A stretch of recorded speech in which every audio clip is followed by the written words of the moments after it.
enough job on asking her more about Australia. So before Ah, we get started, kind of tell us about some of the major holidays that Australians celebrate.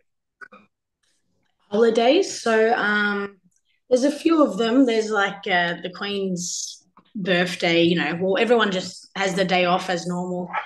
But I think Australia Day is probably one of the biggest ones here.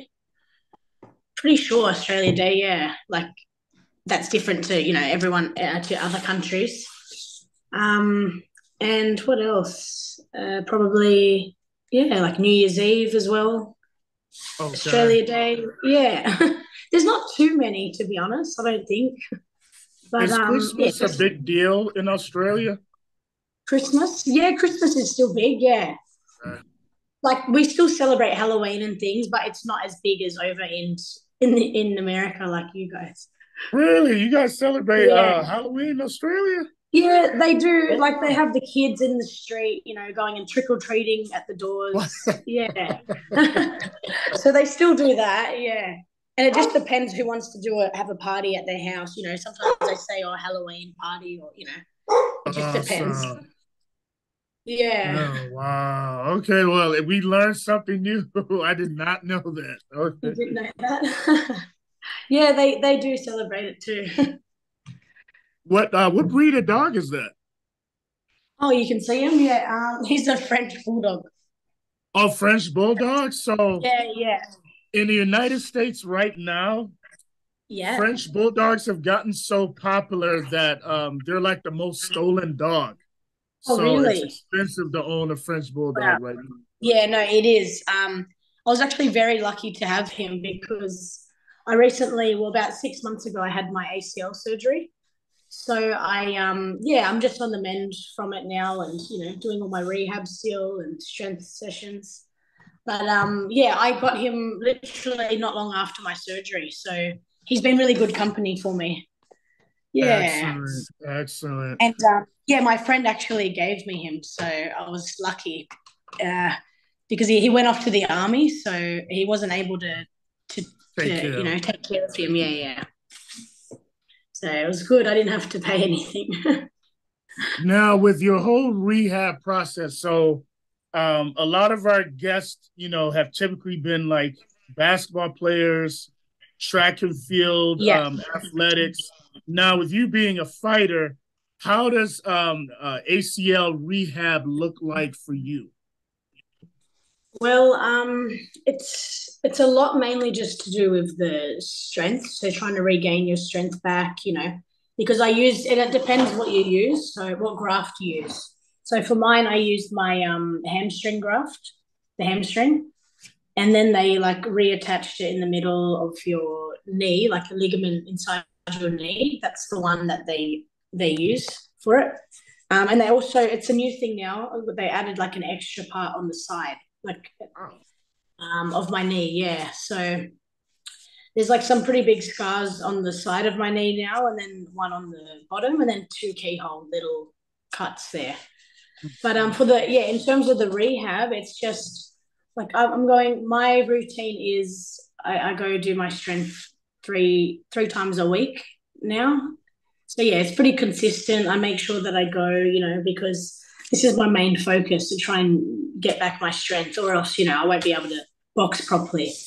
yeah, yeah, yeah. Yeah. Now, are you what hand do you what's your dominant hand when you fight? Well, usually, don't want to give too much away here. No, I was just joking. No, usually I'm orthodox. So the Okay. funny thing is, I'm like my power hand is the right. However, when I first injured my knee, I've been competing without an ACL for about 4.5 years. Oh, I didn't So know that. yeah, so like I didn't have all that time I was competing. Yeah, I didn't have an ACL, and or if I did, it was just hanging on by a thread. So that's what literally before my surgery, I was sparring a girl, and then a professional girl, and then all of a sudden, I think she threw like a push. It was like sort of like a push punch, and then I lost my balance, and then I fell like I collapsed, and I thought I tore something else, but I didn't. So then that's when I just said, if I want to turn pro and I want to take it serious, I need to just get it done now, and that's it. Yeah. Yeah. So I had like after I first injured my ACL, I first did it. It was in a wrestling class that I tried. So that's how I did it. Yeah. So not boxing. Oh, Yeah.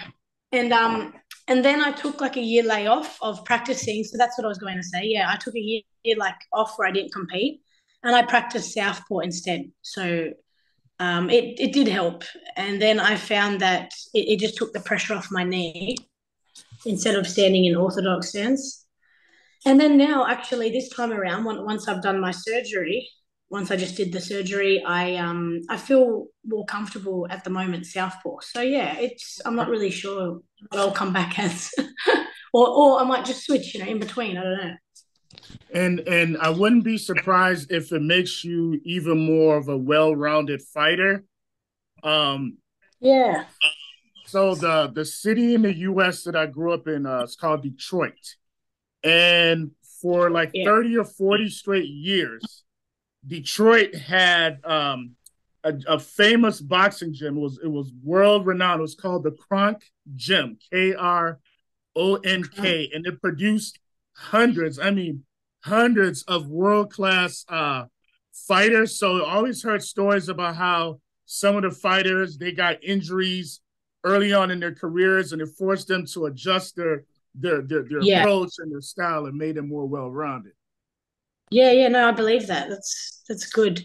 Yeah, you think that you just got to take it as it comes, and I just look at it like everything happens for a reason. That's how I see it. So yeah, I'm glad that now it did happen. Obviously not at the time, but now that I've gone through everything, and it's difficult. Yeah, it's not easy. Not being able to box for so long. But yeah, I've actually fought for now probably 6 years. So out of those 6 years, it's probably been four that I was able to compete properly. So yeah, it'll be good to see when I do come back how much stronger I am. Are you going to be fighting anywhere between like 51 and 54 kilograms? Yeah, so I think 54 would be too heavy for me. So once I do turn pro, which I do want to very soon, um, I've only had 14 amateurs at the moment, so it's not a lot. Not like in America where you have so many 100 amateurs, or it's a bit Uh-huh. more harder here in Australia. Yeah. So in Australia, for the women, it's a bit more difficult. There's not many females to choose from. So sometimes you might have to fight the same girl a few times. So I've had to do that. Yeah. And also for in terms of weight, I'm always sparring and also sometimes even fighting girls heavier than me. Oh So wow, okay. yeah, like in the amateur, they're not very strict on the weight. So sometimes they can come in a bit heavier, and then by the time they eat, they end up weighing in.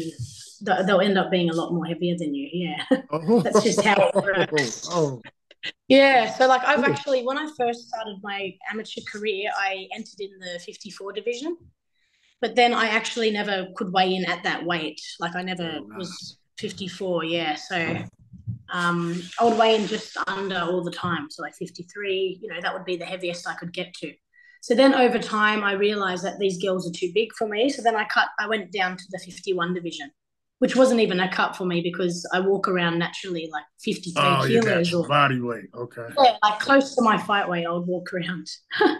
So yeah, at the moment I'm 54 kilos, and yeah, so even when I do turn pro, I could even fight in the 49 kilo, 50. I think it goes up by one, when you're pro. So not very much difference.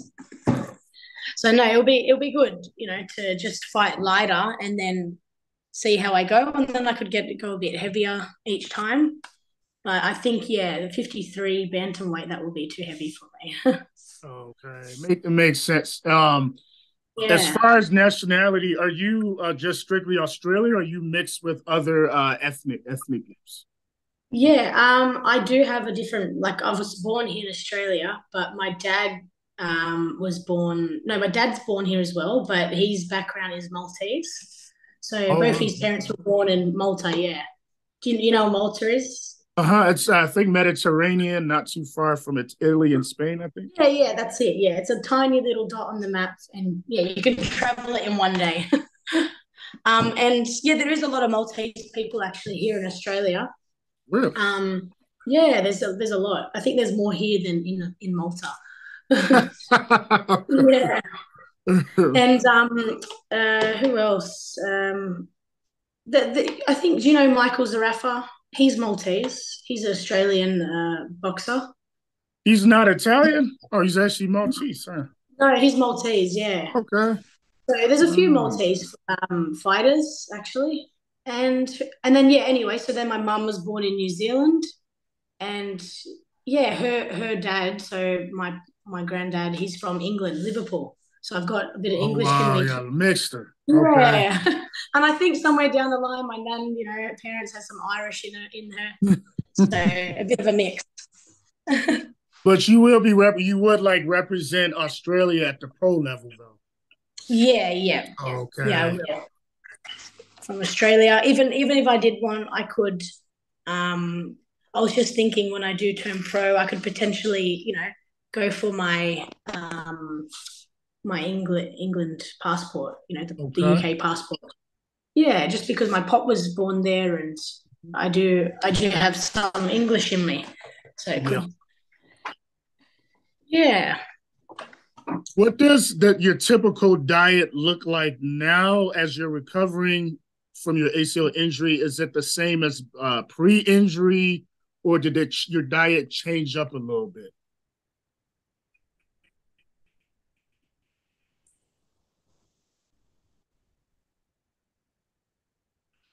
So I do eat a bit of what I like, however, just not too much. You know what I mean? And Okay. I don't really gain too much weight, so I sort of see it. It's good. It's in a good way. It's good, but then I do have to watch myself and think. I have to start eating a bit more healthier now. Yeah, I eat a variety of different foods, so I don't just have like a one set diet that I eat. But I am pescatarian, so I haven't eaten meat for about 3.5 years, or maybe 4 years now, I think. Yeah. So it's been a while since I've eaten some meat. So it's just straight fish with rice, or with Yeah, rice, like yeah. fish and quinoa, or something like that. Yeah, so I'll have rice or I'll have pasta, like a lot. I do find that since I've turned pescatarian, I do have to have a lot more carbs because I'm hungry, you know what I mean? Yeah, so